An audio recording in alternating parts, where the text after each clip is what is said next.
the simple answer is there's absolutely life on other planets and absolutely intelligent life on other planets.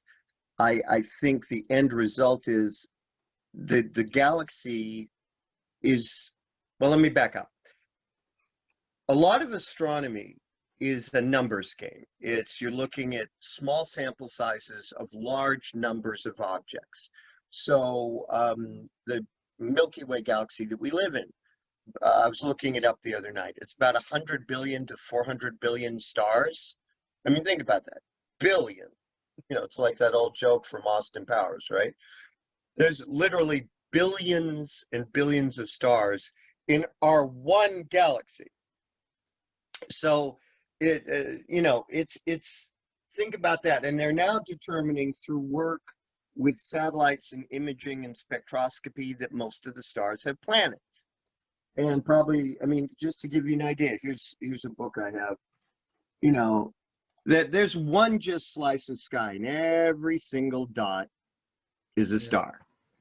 So I think just as a numbers game, yeah, you're going to get life on other planets and you're going to get intelligent life. And we further, just as you mentioned, the phosphine gas. So in a planet that's as inhospitable as Venus, sulfuric acid atmosphere, the surface melts lead, and there's an indicator that there's biological bacterial life in the upper atmosphere. And then think about Mars, where there's the possibility that there might be fossils of life embedded in the crust, bacterial life. But the point being, life is very resilient. And I mean all life, just the entire biome, mice, cockroaches, humans, trees, birds, life is very resilient.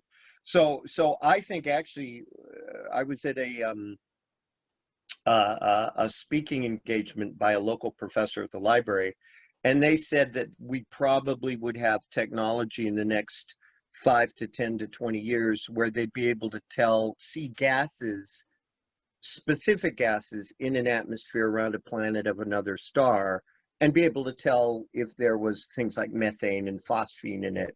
And they'd be able to make a really good guess. You wouldn't be able to see anything on the planet, but you'd be able to make a guess that there's life there. That being said, so again, it's a numbers game. Divide all the numbers of planets by the numbers of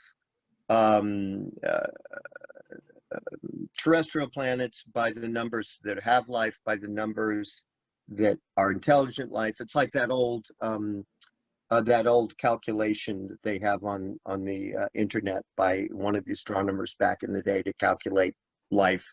If you do the math, there's probably at least, my belief, one other planet in the galaxy with life, let alone probably a couple of hundred or a couple of thousand or 10,000 planets with intelligent life.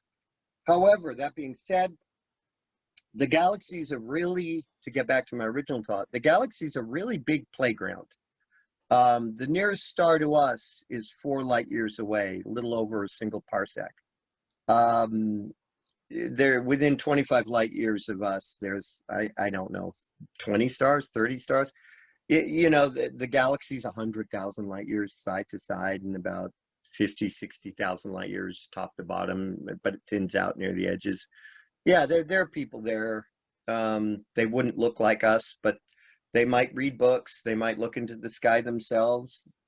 They're just too far away. I don't think we have to worry about Klingons showing up anytime soon.